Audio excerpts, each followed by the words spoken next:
जब तक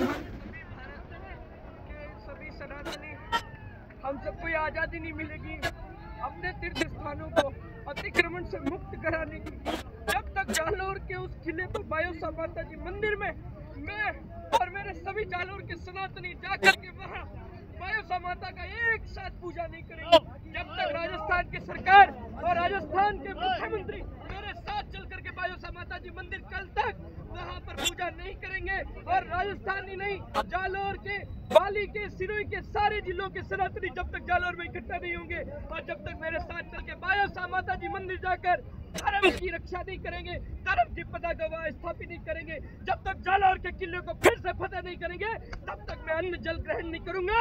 और मैं यहीं इसी छत पर बैठ करके जालोर के इसी कॉलोनी में अपने प्राणों का त्याग कर दूंगा। जय श्री राम।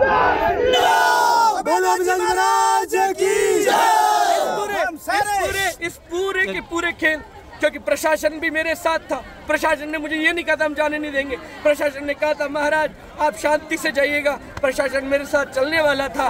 लेकिन आज जोगेश्वर गर्ग हमारे जालोर में नहीं है, जिन्होंने मुझे यहाँ बुलाया वो जालोर में नहीं है। उस कानाराम मेघवाल ने और उसके साथ के कुछ बीजेपी के कार्यकर्ताओं ने मिलकर ये सारा षड्यंत्र रचा और मुझे जाने नहीं दिया। मैं जोगेश्वर जी से कहूंगा ऐसे धूर्त कार्यकर्ताओं को बीजेपी में कोई स्थान नहीं, संघ में कोई स्थान नहीं, बीएचपी में कोई स्थान नहीं। हम सारे बजरंगी मिलकर के एक बार फिर जालोर में सनातन और कन्नड़ देव वीरमदेव की ध्वज की स्थापना करेंगे। अरे इसी जालोर के शाहरुख खान ने, इसी जालोर के एक और मुसलमान ने कल ही मुझे जान से मारने की धमकी दी थी और आज प्रशासन मुझे जाने से रोक रहा है।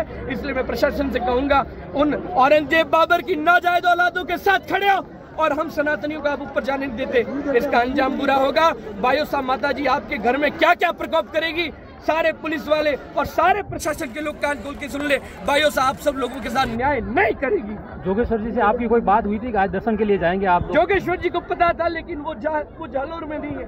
आज वो साथ होते ना तो वो मेरे साथ पैदल चल के बायोसा माता जी मंदिर का दर्शन। महाराज की प्रशासन से आपने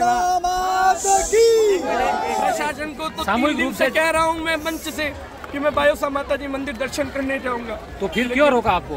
पता नहीं है, प्रशासन जाने, क्योंकि प्रशासन को शाहरुख खान को बचाना है, प्रशासन को मुझे जान से मारने धमकी वाले उस शाहरुख खान को बचाना है जिसको कल रात उन्होंने अरेस्ट करके थाने में डाला हुआ, जेल में बंद किया हुआ। अब आपके साथ क्या घटनाक्रम हुआ?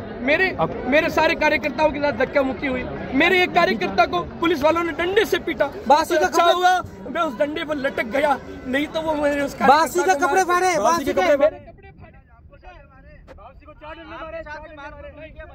डंडे नहीं मारे, मेरे को किसी ने डंडा नहीं मारा, मैं झूठ नहीं बोलता, कपड़ा फाड़ा, लेकिन मेरे 2-3 कार्यकर्ताओं को डंडा मारा, मैं डंडे के लटक गया तो फिर उन्होंने डंडा मारा बंद किया। अब ये कथा जारी रहेगी? कथा तो अंतिम प्राण तक मेरी जारी रहेगी, मुझे पांडालों की जरूरत नहीं, मैं इसी छत पर बैठ करके जिंदा रहा तो कथा गाऊंगा। अब आपकी तबीयत जैसे खराब हो गई है और यहाँ एम्बुलेंस भी आ गई है तो अस्पताल जाएंगे? जल ग्रहण नहीं करूंगा, मैं आमरण अनशन पे बैठा हूँ अंतिम प्राण तक, जब तक प्रशासन, राजस्थान के मुख्यमंत्री, राजस्थान के सारे मंत्री यहाँ करके अगर मेरे साथ चल के बायोसा माता जी मंदिर दर्शन और जालोर जिले के, पाली, सिरोही जिले के सारे सनातनी जब तक यहाँ नहीं आएंगे मैं बायोसा माता मंदिर दर्शन करने नहीं जाऊंगा। और जब तक नहीं जाऊंगा तब तक अन्न जल ग्रहण नहीं करूंगा। आज राजस्थान में योगी जी जैसा सीएम होता ना तो प्रशासन एक साधु पर डंडे मारने के लिए उतारू नहीं होता। इस घटना के बाद आपके पास कॉल आया जोगेश्वर जी यहाँ की प्रशासन के? फोन आ रहे हैं लेकिन मैं किसी से बात नहीं करना चाहता। बाप जी को उठा के लेके जा रहे थे।